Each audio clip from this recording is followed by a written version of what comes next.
Hello and welcome to the much anticipated Phonexa webinar on the 2024 FCC regulations.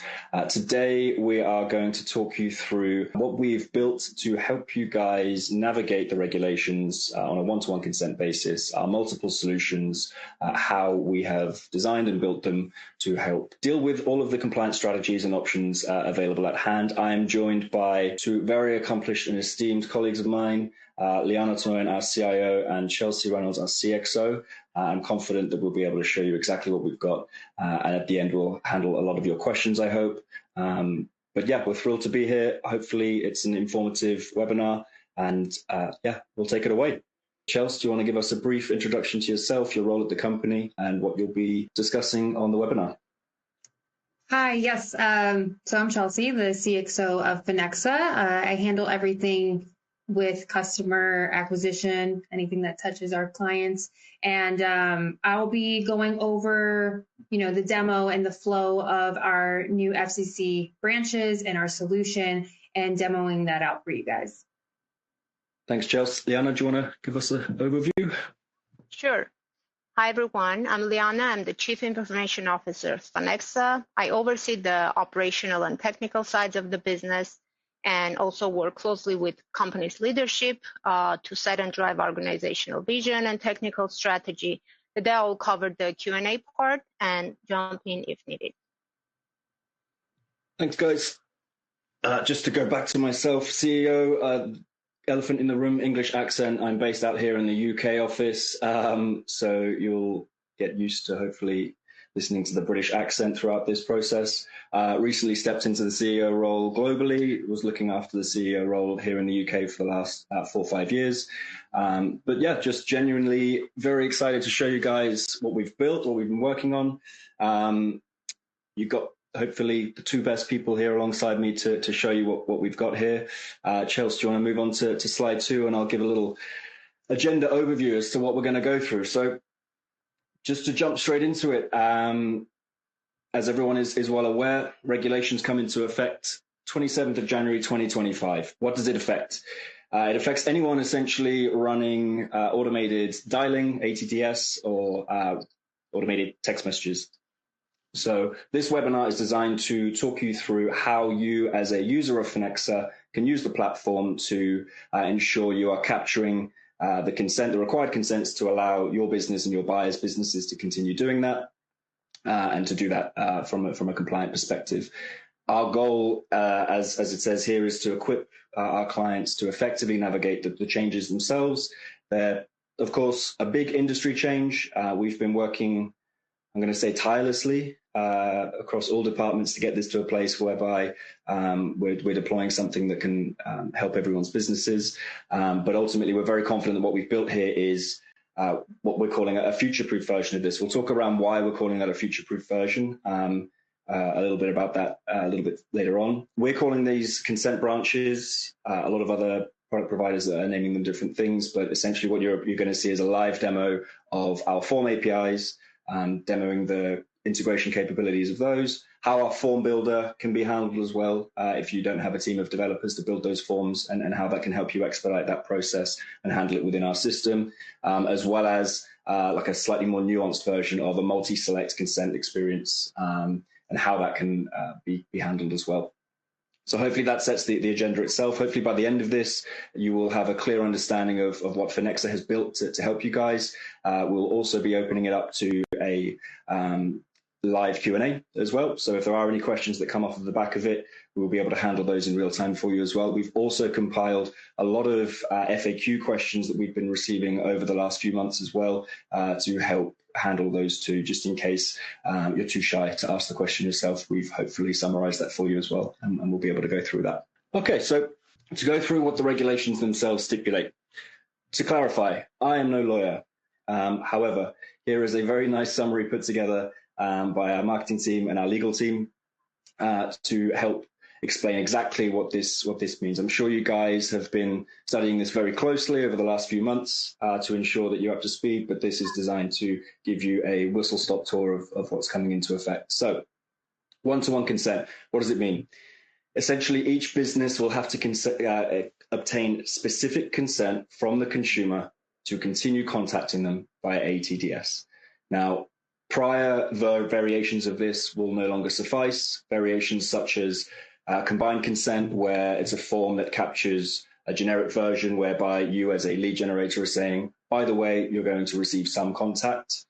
Some vague variations of that, or some nuanced variations of that, where you're, for example, listing marketing partners in a just-in-time display or a hyperlink or something like that. They will no longer suffice if you are selling those leads to partners that are going to be contacting those customers via ATDS. Clear disclosure, what does that mean? Exactly what it says on the tin there, essentially. So you have to be clearly naming the business that's going to be contacting that consumer. You need to be stipulating what that contact is going to look like, and that contact has to be relevant and expected. I'm going to nuance this with a little bit of UK regulation as well. This is following alongside some similar regulations that came in the UK in a while ago. I can't remember the exact date, May 2020, I think, GDPR regulations. Don't quote me on that date. But that regulation was designed around similar regulations here, whereby consumers had to be given the chance to be advised as to what type of contact they were going to be receiving and be advised of how to opt out. Now, this is a more detailed and slightly more stringent version of that, where the consumers also need to be told who is explicitly going to be contacting them and be able to choose those businesses upfront in this manner right now. You also need to be screening against DNC lists for text messages, and the record keeping requirements are also slightly increased on the basis that digital signatures have to be kept for each consent interaction. So the businesses themselves can actually prove that the consent was captured at the time that it was. And if you are challenged on that later, it will be that record keeping that you will need to ensure that you've kept up to date. And as already described, it comes into force on the 27th of January 2025. So as mentioned previously, we are naming our solution consent branches. Now, what are consent branches? They're also known as legs. They are essentially designed to allow the affiliates, the network service providers to obtain the consent themselves. It's essentially the technical version, the technical term that we have named this solution within our system. It's essentially the part that we previously didn't have that we now do have, and our developers have been working tirelessly on building to get this deployed. It's already integrated into Phonexa. It's already been deployed.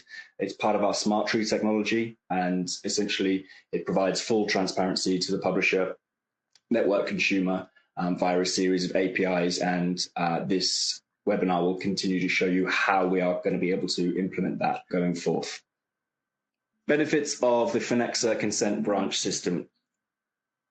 First port of call here is to ensure that it allows you to comply with the regulations. That was, of course, our biggest consideration throughout this whole process. We have, of course, been working with multiple areas of the business, including consulting with many of our existing clients, many buyers within the industry that are, of course, in process of switching their APIs over to using these systems themselves, to ensure that what we have built as essentially taking into consideration all of the nuances and variations that could possibly come up. Now, it's a tricky task, of course. We're very proud of what we've done here. But essentially what I'm saying here is the first port of call was to ensure that what we were doing was focusing on the compliance elements themselves.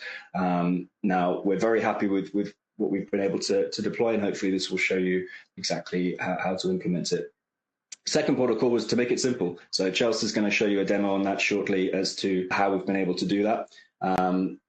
It's essentially multiple options of how you can operate this within the system to ensure that, irrelevant of how your business operates, irrelevant of what your customer journeys are, irrelevant of how your publishers like to work with you, how your buyers like to work with you, essentially how your business operates, we have a way of handling all of those different situations whilst maintaining compliance and whilst making sure that it's simple to implement as well. So that's essentially why we've built things the way that we have.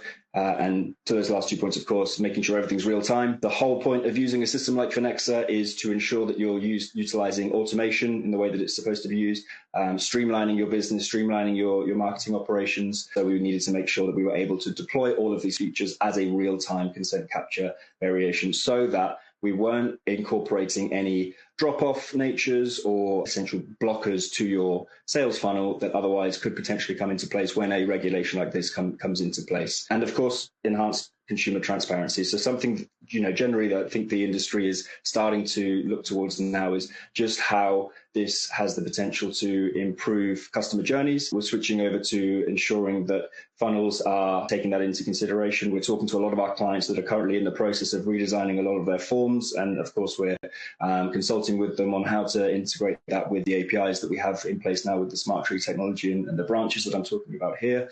But ultimately with the goal in mind of deploying this in a manner that ensures the journey itself is clear, transparent, and actually the consumers are being able to receive the product that they're looking for in the first place, which I think is genuinely part of what this regulation was intended to bring about, was making sure that consumers felt in control of their data, in control of what was going to happen to their data itself, and that they could trust the service providers that they were engaging with. So we'll hand over to Chelsea now. She is our resident expert on all of these services that we've built.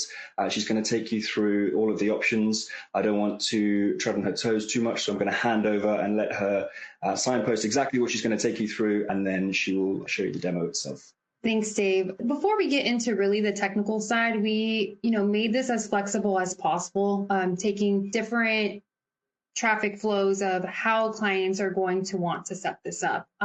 So we do understand that certain buyers of our clients are going to expect all of their custom consent language to be presented to these consumers. So we do have that option where essentially in the API, once you ping that information, we will be able to ping you multiple buyer names, their logos, and their custom consent language that should be presented to that consumer. We also have the option of the generic consent for multiple brands. So, there are a lot of huge networks and some of our clients out there that are possibly going to go to their direct providers and buyers and say, hey, can we just have this generic consent language on our site? Do you approve it? Their buyers will say yes. So they'll be able to have just one generic consent and be able to show all of those buyers' names and logos directly under it, allowing the consumer to select that way. We've also made our API easy and flexible to be able to post back to your publishers as well, and be able to show those publishers what name and logo and consent language that they need to be showing to those consumers before posting that data fully to you. And next, as we know, our clients, some of them are small, some may not have the development capability or the developed time to create these forms to connect to this API. We understand that it is a huge overhaul, and we did think about that. So we have a form builder in Phonexa. If some of our clients aren't aware, it is to be able to build custom forms around your products. This is also going out to anyone who doesn't use Phonexa. We do have a form builder. And this form builder, now we have added that consent side to it to align with the FCC. So you will be able to have either or option. If you want to see the custom consent, you can build that out on the form builder. If you want to see a generic consent, you can also build that out on the form builder. Take that JS form script, plop that on your site, and it will work seamlessly with our system and API. So we're giving you a lot of flexibility here. As I move on, I wanted to show you, so some may understand what this is, some may not know what this image is. So this is within our system, within one of our products. And we have now added these additional response fields. These are the fields that will be passing back in the response in the API when the ping comes in. These are also the fields that are mapping against your buyer's response fields if they are providing that consent language, that logo, and that company name. These are editable as well if you'd like to edit them and change the verbiage of it to, however you want it to be visible when posting back and responding back, you may do that as well. As we move along, we also thought of the flexibility of, hey, what if my buyer is not going to send back and respond the logo and the name and the consent. Maybe they're going to supply that to me via email, and they're going to say, I want this specific consent language. Here's my logo URL, and here's my name.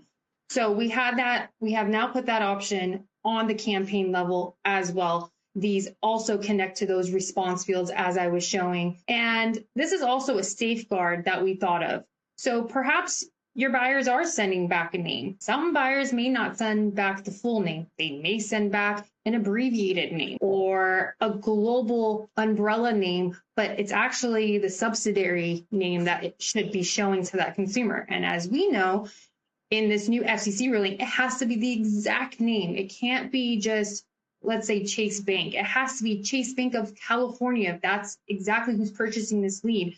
So now you have an opportunity on the actual campaign of the buyer to put the exact name, the exact consent that they want you to pass, and the image URL. And this will override, if the buyer sends a response, this will override their response back, just in case they send an abbreviation, and will send appropriately to that API with all this information.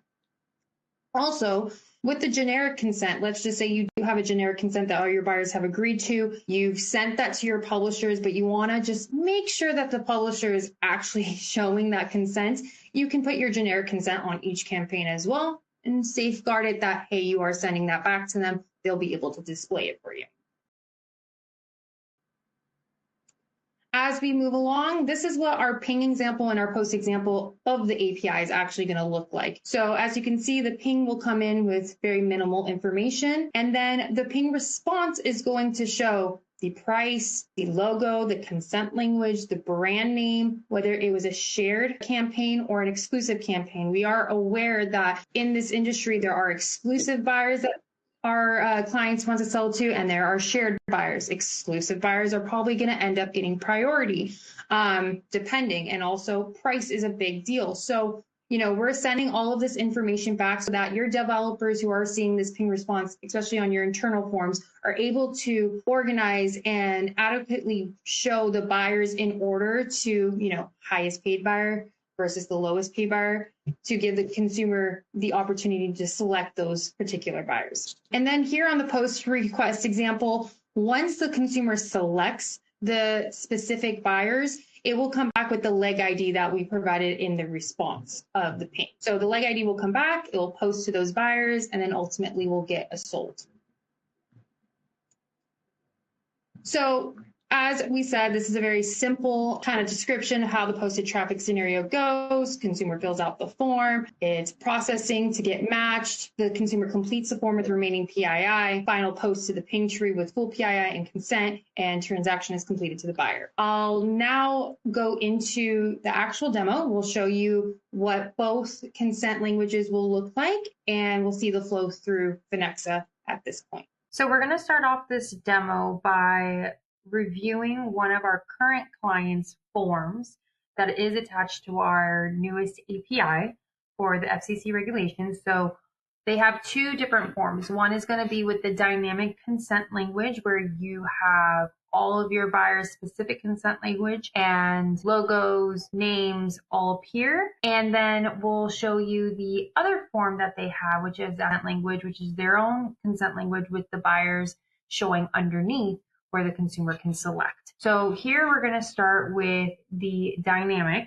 We'll begin by filling out the form just as anyone else normally would. So on the final step, you'll see that they are going to fill out their email and their phone number. Once they click continue, that's when it is going into Phonexa and looking for these particular buyers. So now we're looking at the buyers that were able to fit filters, schedules, all that for this particular consumer, and they're willing to purchase this consumer. And now the consumer is able to see the buyer name, the company logo, and then the unique consent language from that buyer. At the top, you'll see that there is a reminder showing the consumer that this is the contact number based on what they submitted on their form that the providers will be able to contact them by. So now they can agree and continue to go through all the buyers that are willing to speak to them and consent to them. Once they do, they can proceed with their selection.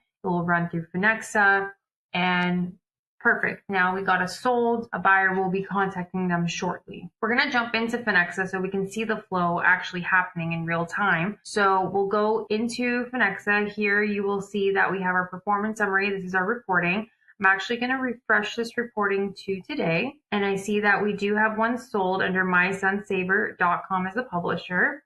And so I'm actually going to go into this sold lead, which I believe is ours of today. And here you'll see the lead body. This is all the information that the consumer had provided. Once you get into the get log, you're actually going to see all the information in the ping that was provided. Then you'll see our response. So this is the response after the ping was brought into Phonexa that we sent back to that API.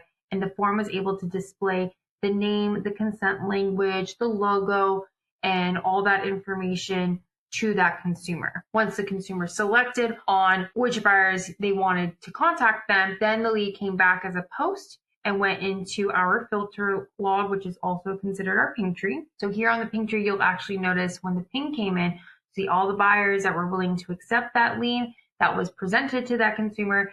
And ultimately, when the consumer selected all of those buyers to contact them, we posted back, and it ultimately sold to the highest paying buyer at $30. Granted, you do have the ability to make this as flexible as you would like. Some clients have exclusive buyers that they only want to have, sold to at certain times. There's shared buyers, depending on the price point, and those shared combined, maybe that's a higher price and you want to sell it there. You will have the flexibility to determine how you guys want to sell your leads, and you can have the flexibility of showing how many buyers at one time to that consumer of which ones you want to present. So this is the full flow coming into the system from the form with the multi-select and custom consent language. Now we will go into our other site, which is going to be the static consent language. And it's going to be very similar as to the flow itself. So this is going to be the consent language, very similar site. You'll go through, fill out the information. And there's only one caveat here that is a little bit different that they did, which at their final step, they actually asked the consumer to put in their email and their phone number. And then the consent language is below, explaining to them that, you're consenting to have these particular buyers reach out to you. And so then you can see below the buyer's logos and the name. So it's only the logo and name that you're now seeing, and the consumer can then select which ones they want to reach out to them, and then they'll agree and submit. Once they agree and submit, it'll be the same process as last time. The lead has now gone into the system, went down the ping tree, and it's sold. We'll actually go into our system again. Let's look at that lead. So again, came in from My Sun Saver. It's sold. So I believe it's the first lead here, the most recent. So again, information. So the ping, all the information that we got and received. Then the response. So there will be a difference between this response depending on how you guys want to set this up. So yes, the response will have the buyer's name and the logo. That also is depending on if your buyers are supplying that through their response. Like we mentioned earlier, there is a part in the campaign setup where you can actually add that information as well if you would like to send that over with the name and the logo and your specific consent language. You can have that. I would say that you should set it up on the campaign level and not determine on the buyer to send that logo name and their company name. And the reason why I would suggest that is you never know what company name that buyer is actually going to send over. It could be an abbreviation. It could be like a global name. But per the FCC rules, if there is any third-party names, or for instance, Bank of America of California, or Bank of America of Nevada, or Bank of America LLC, it has to be that exact name. So if the buyer by any chance is going to send you an abbreviated name, you're probably going to want to fill in that name section within the campaign that I showed you earlier and put the actual name there. That will override whatever the buyer sends, and it will send in this response to your publisher. So then on the filter log, it's the same ping tree. Lead went down the tree. This one sold to the highest bidder as well. But again, this is flexible to your needs based on exclusive or shared leads, or however you guys want to prioritize your tree. Now, moving on, as we said, we do have the form builder, which is going to be really useful for clients who don't have the development time to build these forms and they want to be able to have a turnkey solution, and Phonexa has that for you. So I will show you within our form builder, we do have that option to have just the generic consent. You have the maximum numbers of buyers you want to show. We understand that there might be 100 responses and you may only want to show your top 6 or top 5. You'll have that opportunity. You'll see where you can put the consent language, agree to submit, the mobile number, and the max price displayed. So this is all here as the generic version. We also have on our form builder the custom consent language, which will pull from our campaigns that you guys set up with the consent language. It's going to pull from that response and view here. And you can also have a maximum number of buyers you want to show. And all this information is able to be pre-built within this form builder. I'm going to move this over to Liana so she can answer any questions and go over some of our frequently asked questions from some industries that we've heard recently and clients. Thank you, Chels. So yeah, while we were developing this solution to support all like FCC one-to-one consent, we were discussing with our clients, existing clients, and also in the industry, like to see what use cases they have, because our goal is not to have 1 or 2 solutions, but we want our clients to use Phonexa to cover any type of use cases that they have in their business, specific to their business. So while we were building, we had a lot of commonly asked questions, and we put together a slide with all those questions just to answer some of them. And I'm sure after you review the demo or the slides that Chelsea was showing, you will have more and more questions, and we're happy to go over them. So to start with, one of the most commonly asked questions was, if the pre-deadline leads, are they usable after the FCC one-to-one consent rule? So the answer is yes. However, if the explicit consent was gathered at the time of the generating the lead, then only the company can reach out to them after January 27th. So otherwise, they will need to update their consent again and then reach out to them after one-to-one rule goes live. Another question was, if the company for example, has multiple potential buyers, how the system will display them. So going back to Chelsea's explanation, Phonexa does support that use case as well. VLX or the form update, basically the system will display multiple potential buyers based on some preset parameters in Phonexa, and the number of displayed buyers will vary depending on the lead information that's submitted. Another question was what company information needs to be displayed. So we have on the buyer campaign and on the buyer account, we have an option to add the specific company name. As Chelsea mentioned in her example, the buyer can be Chase, but however, to display specific company name, we have a different field to show it can be Chase California, for example, to show the specific name of the campaign of the buyer that has to be displayed on the form. We can also have the buyer's logo as well as some specific information, some, let's say, specific consent of that buyer. Again, as we work closely with our clients and potential clients, we're open to any type of feedback, any type of idea. So we will keep adding to the solution that we've already built, again, to be able to support all types of use cases. Another question was TCPA update applies to SMS and text messages sent via ATDS. Yes, TCPA update will also apply to SMS and text messages, because SMS and text message is still considered like a call. Technically, it's not a call, but it's still reaching out via SMS and text message. So the companies will definitely need to secure a prior written consent for marketing messages.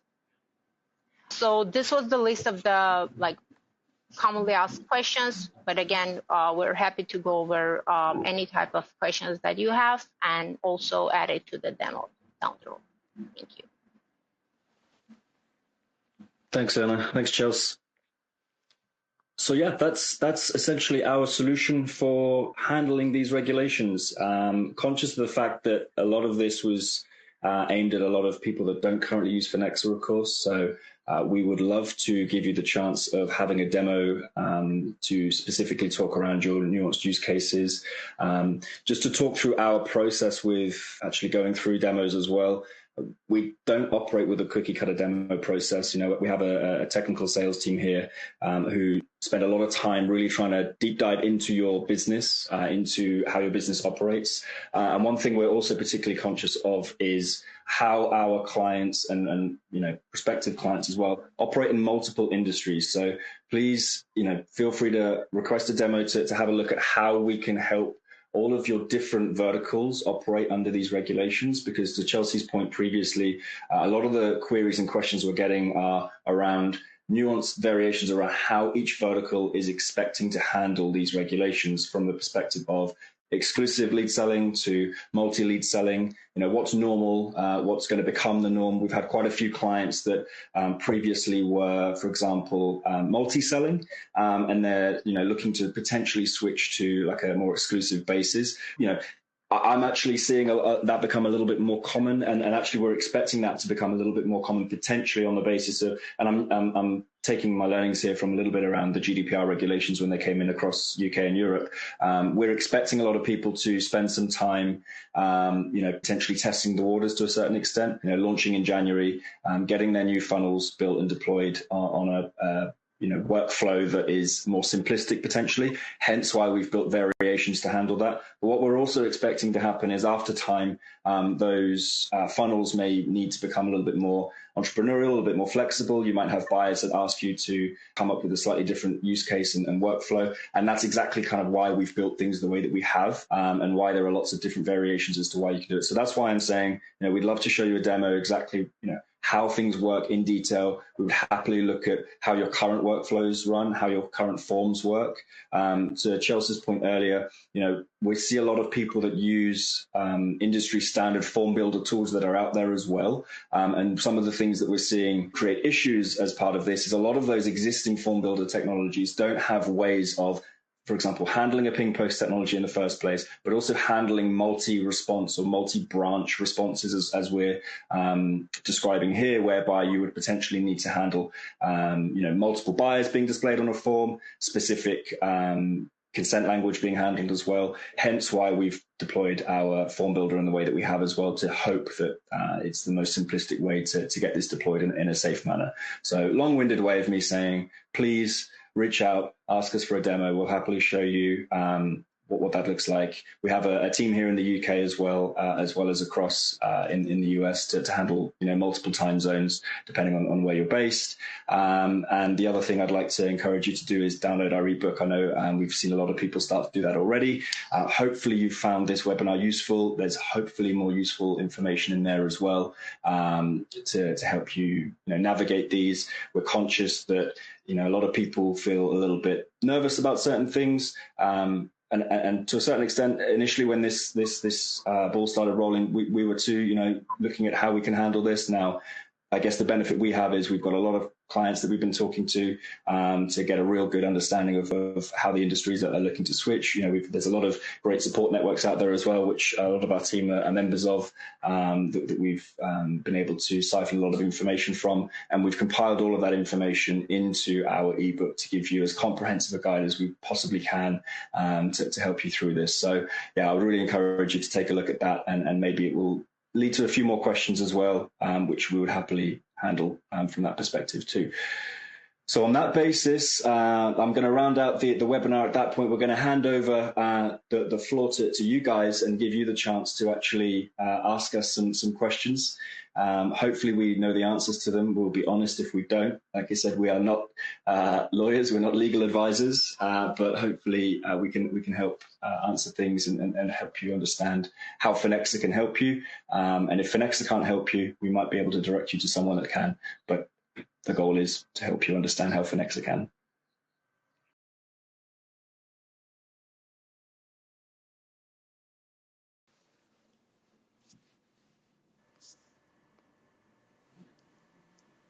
Hello, look at that seamless transition into live Q&A. Hopefully everyone can hear us and see us still. I'm seeing the questions come in. I'm about to hand over to Liana. I just want to give us a chance to see a few more start rolling in on the basis that we can start filing through them, and also so I can start making sure we know all the answers to most of them as well. Thanks to everyone that's been filing these questions in so far. Looks like we're getting quite a few in. Again, as another reminder, guys, please do download the slide deck as well, and the ebook. Hopefully that'll help answer some questions too. There's a few questions here that hopefully the demo went through as well, but hopefully we can cover those along the way. I'm going to hand to Liana to start filtering the questions through to us. Chelsea, you and I will just divide them up between us on the basis of who we think can answer it.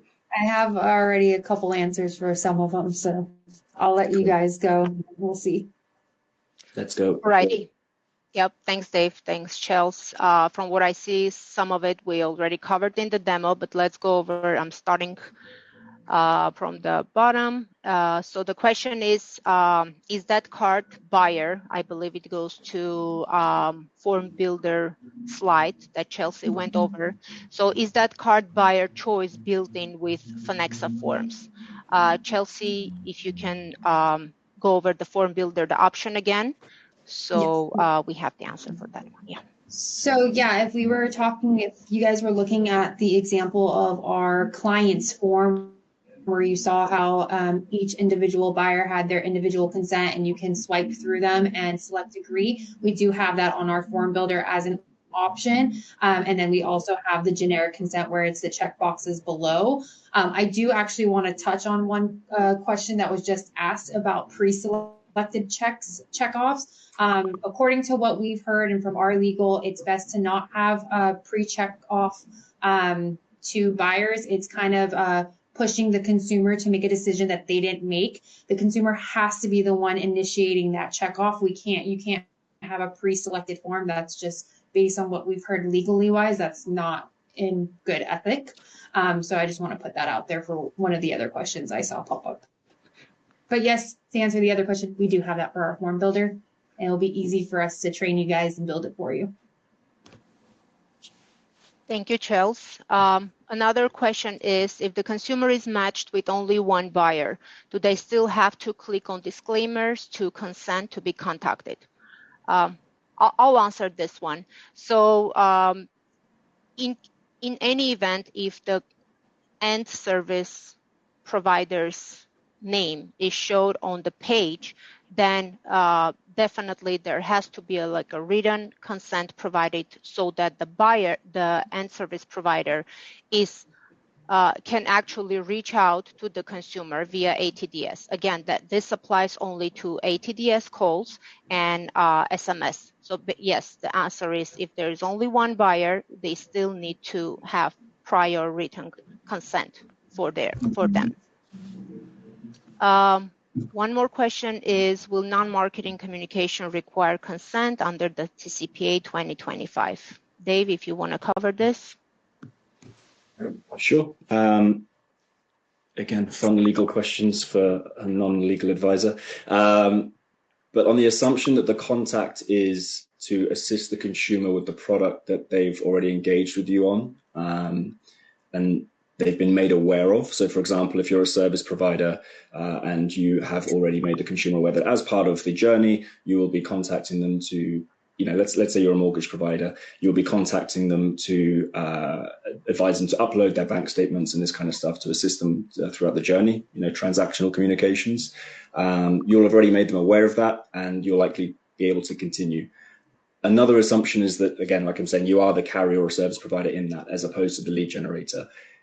Again, seek legal advice to get a more precise answer on that. If you are bundling communication, so if you are, for example, trying to send out a transactional communication with some marketing elements in there as well, for example, with cross-sell opportunities and other things like that, that is a nuanced situation whereby you would, again, I would advise you seek some legal advice as to that. It's a slight gray area, but pure out and out transactional communications, typically you would be able to continue. Again, I'm going to siphon in some of the UK regs in there as well. That came off the back of GDPR, where in the UK, you can carry out something called a legitimate interest assessment, where you're essentially carrying out an assessment to say, okay, can the consumer legally expect to receive this level of communication as part of the service provision? So let's say I'm Amazon, for example, and I'm contacting you to tell you that your delivery is going to be delayed, something like that.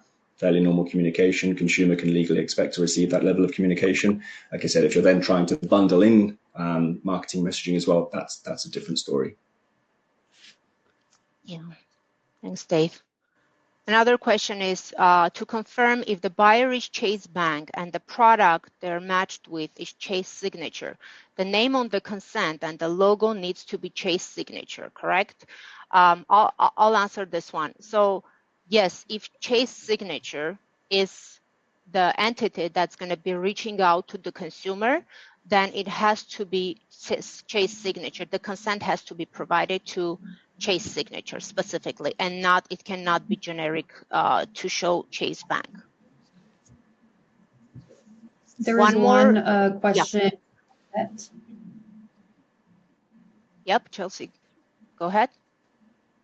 Yeah, so I saw a question come in about full post and debt buyers in particular. So some industries are doing full post. It's on a ping post and it is redirecting directly to that buyer. So it's a one-to-one sell and a redirect. So from our thoughts here, generally, if it's a one-to-one sell and it's redirecting over to a buyer's, let's say it's an e-signature page, or it's just a redirect to their page to then move the consumer along on their flow, they're more than likely the ones that are going to want to capture that consent, especially if those buyers are supplying you with APIs and it doesn't have anything where it's updated for consent. Generally, they're probably going to be the ones that are capturing that consent, because it is ultimately on the buyer to capture that consent if they are doing ADT or SMS. So that I would say is going to opt out ending on your buyer's side of responsibility and not on yours for direct post type products. And to kind of talk about what we spoke about at the start of the webinar as well, where we're kind of expecting some potential changes in the industry as this goes along. That's kind of how we've thought about this future-proofing with the technology that we built here, on the basis that we're really just trying to edge our bets here. I've been following the other webinars with regards to like the legal advisors in the industry as well, and they're saying very similar things, right? Until this has come into force in the industry and think the dust has settled and people have got used to their journeys and consumer behavior with all of this stuff as well. Realistically, you just need to be making sure you're in a position where you can adapt. You can build a compliant journey, but be prepared to adapt along the way. And it might be that these direct full post industries may become ping post at some point, to be able to amend consumer journey to allow consumer consent in this manner as well. And that's kind of how we've tried to consider future-proofing the technology here, whereby on the basis where if you're running in a vertical right now which is operating like that, but in 2 weeks' time your 3 biggest buyers turn around to you and say, hey, here's my ping post API, here's how it needs to work, and here's my consent wording for it as well, you can very quickly adapt to that, and you're not struggling to keep your business flowing. Thanks, Dave. Another question is, how does this affect consumer-initiated inbound calls on a landing page?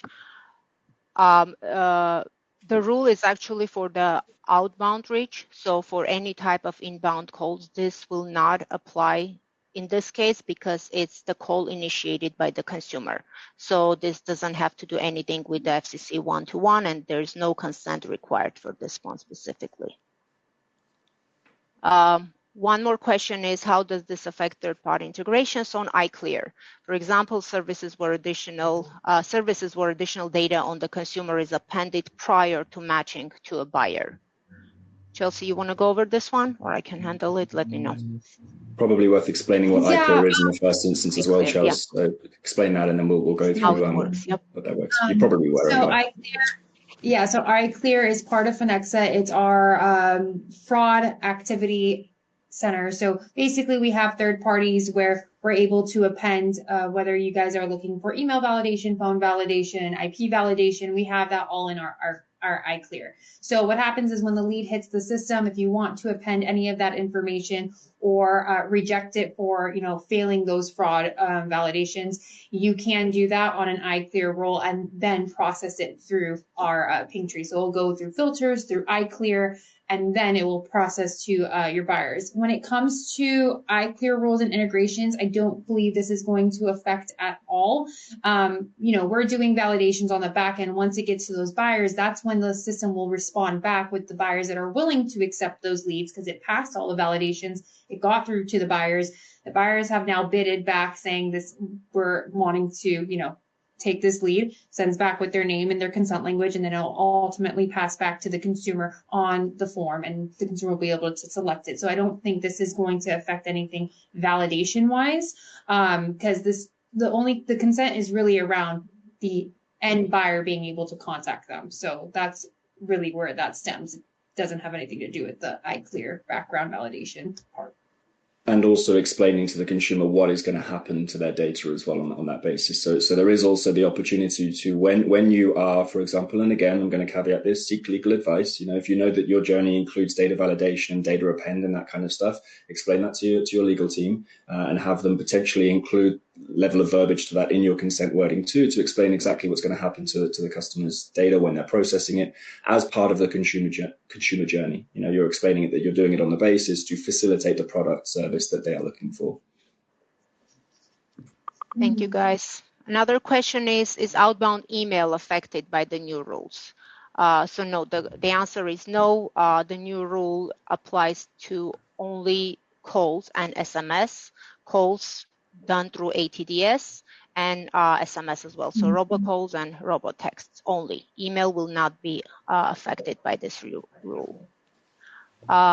We have one more question. Can you provide a scenario where generic consent is okay and applicable? Is it risky to go this round? I can cover some part of it and you guys can jump in. So in our understanding, basically the main difference between generic and custom consent is that in custom consent, the actual service provider and service provider, they can put together their own custom consent language with their terms and conditions, privacy policy, hyperlinks for the consumer to know all the information before they consent to. So in generic consent language, you don't have that option to add any type of specific privacy policy and terms and condition links. And also the generic one should also apply to the panel of the advertisers, the panel of the buyers that you have on your end. It cannot be very specific. It has to be generic.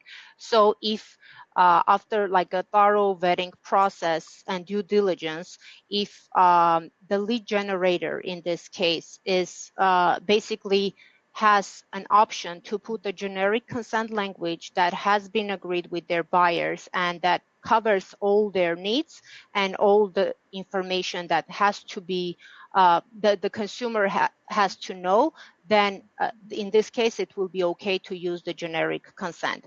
Otherwise, if the buyer has their own specific consent language, then for sure they need to show that with the buyer name, a logo, the custom consent language, and that's when the consent will be provided from the consumer. But again, we're not like legal experts, so don't quote us. This is something that has to be established and agreed between the lead generator and the buyer. I think there is a benefit there as well on the basis that it's going to potentially force publishers, lead generators to potentially get a better understanding of the journey on buyer side too, right? So where you said there, Liana, that publishers are going to have to carry out additional due diligence in order, if they want to go down generic consent route, they need to make sure that the journeys are consistent with all of the buyers that they work with. And so they will have to carry out additional due diligence potentially. But that will also mean that they'll have a clearer understanding of what that journey looks like. And they can potentially make improvements to their journey on the basis that the signposting up front in publisher level at lead gen level can be further improved to make sure consumer feels comfortable at all times and they know exactly what's going to happen along the way. So there's kind of two sides to that, whereby it's more to consider for sure, but definitely hopefully on the basis that you carry out that additional DD, it'll get your journeys to a better place too.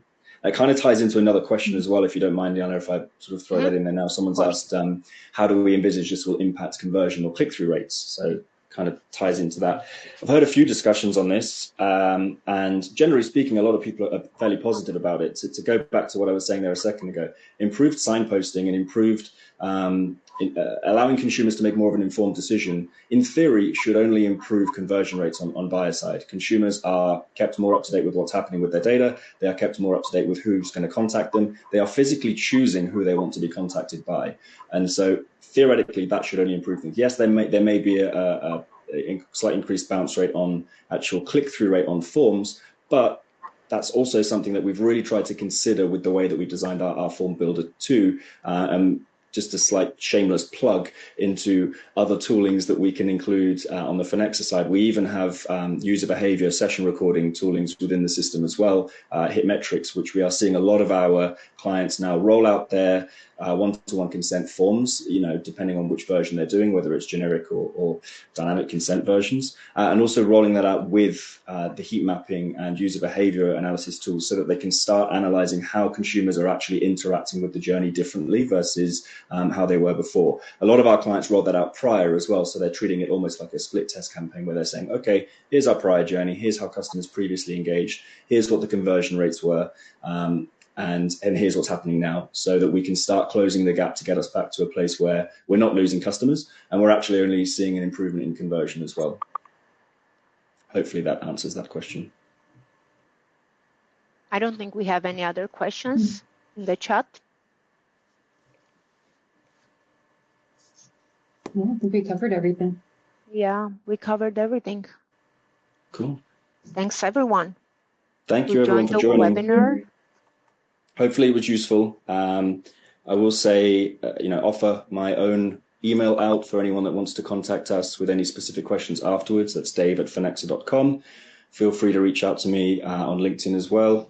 If you want a demo of the system specifically, again, I mentioned it earlier on in the webinar itself. Our process is pretty consultative. We like to get a real good understanding of what your customer journey is, what products you're running, what verticals you're in, how the APIs work before we really start giving you a demo of the system. So we would appreciate the chance to have those kinds of one-to-one conversations with you guys, show you around the system, and ultimately help you get to a place where you're not too concerned about this anymore, and you can really focus on making 2025 a growth year for you and your business. That's really our goal. So yeah, to summarize, dave@phonexa.com, my personal email. Sorry, Chelsea. Oh, sorry. I was going to say, for all the current clients that are watching and you guys have direct information and you want to look at the form builder and all those attributes, or you want to talk to your onboarder about this, you guys can just come to me if you need to, and we'll escalate that internally between us and your instance, and we'll help you guys set everything up. Perfect. Well, thank you both as well from me to you guys. I wouldn't have wanted to have done this on my own. Appreciate your help. And yeah, thanks to all the existing clients throwing questions in there, as well as hopefully some new clients in there too. We look forward to speaking to you guys after the webinar.